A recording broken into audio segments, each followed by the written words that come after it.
ہو سکتا ہے ہمارے آس پاس کی یہاں کی دوستوں نے شکایتیں لگائی ہو، شکایتوں کے انبار کیے ہو، اور یہ بھی ہو سکتا ہے کہ یہاں کے کچھ دوستوں نے شیروانیاں پہلے سے بنائی ہو کہ 3 مہینے پہلے ہی ہم شیروانی پہن لیں، تو ہم یہ سمجھتے ہیں کہ آپ شیروانی پہن لیں، آپ کا حق ہے، آپ لوگوں نے پہلے بھی شیروانیاں پہنی ہیں،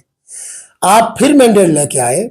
اس حکومت کا 5 سال ہے، اس کے بعد جو بھی الیکشن ہوگا آپ عوامی ووٹ لے کے اپنی جماعت کی اکثریت کو ثابت کر کے آپ ایک دفعہ نہ پہن لیں، آپ 5 سال پھر مزید 5 سال 10 سال شیروانی پہنے۔ کہ وزیر اعظم پاکستان میاں شہباز شریف صاحب نے گلگت بلتستان کی سیاسی و دیگر امور کے اوپر ایک کمیٹی کنسٹیٹیوٹ کی تھی، جس کی سربراہی کر رہے تھے وفاق کی جو مشیر ہیں رانا ثناء اللہ صاحب۔ اس کمیٹی میں چونکہ سارے وفاق سے تعلق رکھنے والے کمیٹی ممبران تھے، گلگت بلتستان سے پیپلز پارٹی کے صوبائی صدر و رکن گلگت بلتستان اسمبلی امجد حسین ایڈوکیٹ صاحب تھے، اور ان کا ایک ہی اجلاس ہوا اور اس کمیٹی کا کوئی دوسرا اجلاس اب تک نہیں ہوا، لیکن ایک ہی اجلاس کے اندر جس عجلت کے ساتھ اور جس انداز میں انہوں نے گلگت بلتستان کی گورننس کو، گلگت بلتستان کی سیاسی امور کو، گلگت بلتستان کی آئینی مینڈیٹ کو، گلگت بلتستان کی بہت ساری چیزوں کو جس طرح پیش کیا گیا اس کے اندر، حالانکہ ان کو پتہ ہی نہیں ہے، میں یہ دعوے سے کہتا ہوں کہ چند سیاسی جو بے روزگار ہیں ان کی خواہشات کی روشنی میں انہوں نے جو باتیں ان سفارشات کے اندر تحریر کی ہے، ان باتوں کا ان کو خود بھی علم نہیں ہے اس کمیٹی کو، اور انہوں نے بیٹھ کے وہ سفارشات لکھی ہیں، اس کے اندر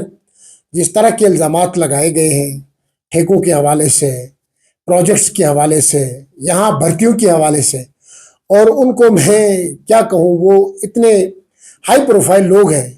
ان کو کم سے کم گلگت بلتستان کے سینسٹیوٹی کا، یہاں کے معاملات کا اندازہ ہونا چاہیے تھا، وہ بے خبر نکلے، اور میں ان کو یہ بھی پتہ نہیں ہے کہ گلگت بلتستان میں ایک گریڈ 1 بھی یہ حکومت بھرتی نہیں کر سکتی،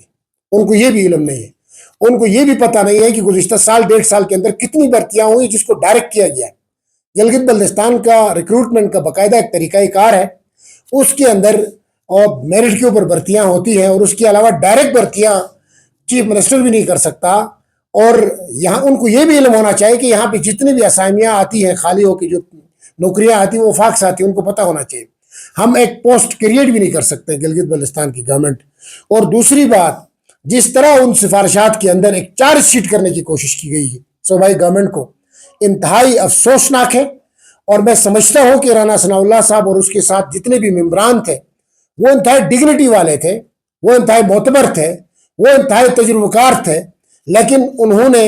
جس سرسری انداز میں سفارشات، اور وہ بھی میں بہت افسوس ہوتا ہے کہ پرائم منسٹر جو اپیکس آفس ہے اس ملک کا، اس طرح کی سفارشات وہاں ارسال کرنے کی باتیں چل رہی ہیں، تو ہم اس کو ایسی چیزوں کو ہم مسترد کرتے ہیں، اور ہم سمجھتے ہیں کہ جس طرح کسی کے کہنے پہ اور کسی کے بولنے پہ یا نجی شکایات پہ، جو گلگت بلتستان کے رسم ہے، کلچر ہے، ایک ریت ہے کہ ہم پیچھے بیٹھ کے شکایات ہی لگاتے ہیں، ان کے کہنے پہ اگر انہوں نے یہ سفارشات بنائی ہے تو میں ماتم کرتا ہوں ان کی وزڈم پہ، ان کی بصیرت پہ، وفاقی کمیٹی کی بصیرت پہ، کہ ان کو ڈگنگ کر کے چیزوں کو دیکھنا چاہیے تھا، یہاں پہ ایک چیف سیکرٹری بیٹھا ہوا، یہاں حکومت بیٹھی ہوئی ہے، چیزوں کو ٹیلی کرنا چاہیے تھا، ویریفائی کرنا چاہیے تھا، چیزوں کے اوپر خود تحقیق کرنی چاہیے تھی، کوئی وفاقی بیوروکریٹک کمیٹی یہاں پہ بھیجتے، وہ چیزوں کو دیکھتی۔ تو بہرحال فی الحال ہم وہ تمام جو الزامات ہیں ان کو ہم مسترد کرتے ہیں، اور ہم کہتے ہیں کہ اس طرح کی چیزیں نہ وفاقی اپیکس آفس کی ڈگنیٹی کے اوپر ہیں، نہ کسی اور وزیر کے وفاقی، ان کے میرے خیال میں ان کے بصیرت کے، ان کے وزڈم کے، ان کے ڈگنیٹی کی، ان کے عظمت اور وقار کے منافی ہے یہ باتیں۔ ان کی شخصیت بڑی ہے، ان کے پورٹ فولیوز بڑے ہیں، اور اس لیول پہ بیٹھ کے گلگت بلتستان ایک چھوٹا پروونس، اور آج بھی آپ جا کے چیک کریں فیکٹ اینڈ فیگر، پورے ملک کے اندر گورننس کی بہتری میں گلگت بلتستان پہلے نمبر پر ہے۔ یہ وہ صوبہ ہے جس میں گورننس دیگر صوبوں سے بہت اچھی، یہاں پہ یوٹیلائزیشن اچھی ہے، یہاں کا چیک اینڈ بیلنس اچھا ہے، تو آپ کیسے کہہ سکتے ہیں کہ گلگت بلتستان کے آپ 1 منٹ میں آپ نے ضرب لگا دیا کہ سسٹم کی، یہاں کے لوگوں کے ایفرٹس پہ، یہاں بیوروکریسی کی خدمات پہ، یہاں پولیٹیکل حکومت کی خدمات پہ آپ نے ایک ہی لفظ پہ جس طرح کی پرسپشن اور نیریٹو بنانے کی کوشش کی ہے، ہم اس کی مذمت کرتے ہیں۔ اور دوسری بات، اس کے اندر جس طرح یہ بات کی گئی کہ الیکشن کو چونکہ آپ اس مہینے میں کریں، ایک ڈیٹ بھی انہوں نے طے کی ہے، تو ان کی سفارشات تو ہو سکتی ہیں، ان کی بات چیت تو ہو سکتی ہے، لیکن یہ ان کا مینڈیٹ نہیں ہے۔ گلگت بلتستان ایک پروونس ہے، انتظامی صحیح، ایڈمنسٹریٹو صحیح، لیکن 5 سال کا عوامی مینڈیٹ ہے، اور موجودہ حکومت کو یہ مینڈیٹ 5 سال پورا کرنا ان کا رائٹ ہے، اور اس رائٹ کو، اس حق کو نہ پرائم منسٹر چھین سکتا ہے، نہ کوئی وفاقی وزیر چھین سکتا ہے، نہ گلگت بلتستان کے معاملات میں اس طرح غلط انداز میں ڈیلیبریٹلی کوئی مداخلت کر سکتا ہے۔ اور ہم نہیں چاہتے کہ گلگت بلتستان جو اکائی ہے اس ملک کی، اور یہ وہ اکائی ہے یہاں پہ آپ کو پتہ ہے گلوبل انٹرنیشنل جو حالات اس وقت ہے، اور گلوبل پارز کا، یہ گلوبل کنفلکٹ کا، ریجنل کنفلکٹ کا، جیو اسٹریٹجک لحاظ سے گلگت بلتستان کی جو اہمیت ہے، اس اہمیت کے اندر ایسی پریزیڈنٹ کوئی سیٹ کر سکتا ہے، یا سفارشات کی شکل میں آپ ایسے چہرہ اس خطے کا آپ دکھانے کی کوشش کر رہے ہیں، جو خطہ بہت امپورٹنٹ ہے، جس خطے کو ہم نے مل کے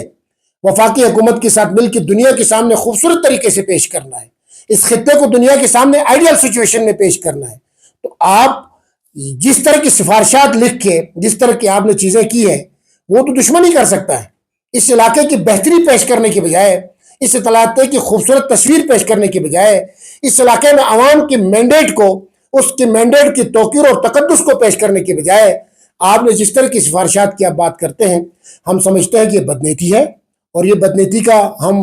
کسی اور کو دوش نہیں دے سکتے ہیں، ہاں ہمیں اس سے کوئی اعتراض نہیں،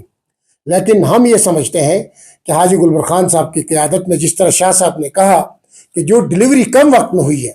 ہم سمجھتے ہیں کہ یہ تاریخی ہے، جس کی نظیر ماضی میں نہیں ملتی۔ اور ہم اس وقت اس موڑ پہ آ کے، جس طرح جون کا بجٹ بھی آپ کو پتہ ہے کہ ہم نے فیصلہ کیا، اور یہ فیصلہ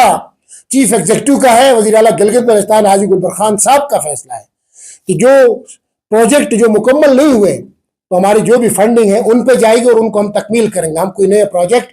نہیں رکھیں گے۔ یہ فیصلہ بھی وزیر اعلیٰ گلگت بلتستان اور اس کی کابینہ کا ہے، یہ کسی اور کا فیصلہ نہیں ہے۔ اور دوسری بات، ہم سمجھتے ہیں کہ یہاں پہ ڈلیوری ہو، گڈ گورننس کی طرف ہم جائیں، حالات بہتری کی جانب جائیں، اور وفاق کے ساتھ ہم بالکل یہ کہتے ہیں کہ وفاق کے ساتھ ایک گڈ ریلیشن رہا ہے، اور شہباز شریف صاحب نے ماضی میں بھی جس طرح کی چیز جی گلگت بلتستان کو نیڈ تھی، فنڈنگ کے مختلف ایشوز پہ بھرپور سپورٹ دیا ہے گلگت بلتستان کو۔ لیکن اس کمیٹی نے میرے خیال میں ایک پرائیویٹ آدمی کی بات کو سن کر جس طرح کی باتیں لکھی ہیں، جس کا حقائق سے کوئی تعلق نہیں ہے اور حقائق پر مبنی نہیں ہے، یہ محض الزامات ہے، یہ بدنیتی ہے، اور ہم اس طرح کی بدنیتیوں پر صوبے نہیں چل سکتے۔ اور جس طرح کی نومبر 2025 تک اس حکومت کا مینڈیٹ ہے، اور یہ حکومت اپنی آئینی مدت اور مینڈیٹ پورا کرے گی، اور اس کے بعد جو بھی ہوتا ہے کیئر ٹیکر کا ایک پروویژن ہے، اس کے بعد الیکشن کا سال ہے، آگے جا کے گلگت بلتستان کی تمام سیاسی جماعتوں کو حق ہے کہ بہتر انداز میں الیکشن میں جائیں، اور الیکشن میں اپنی کارکردگی کی بنیاد پہ، پرفارمنس کی بنیاد پہ عوام فیصلہ کرے گی کہ کس کو لانا ہے، کس کو شیروانی پہنانا ہے۔ یہ عوام کا فیصلہ ہے، یہ کمیٹیوں کا، سفارشات کا یا فرد واحد کا فیصلہ نہیں ہو سکتا۔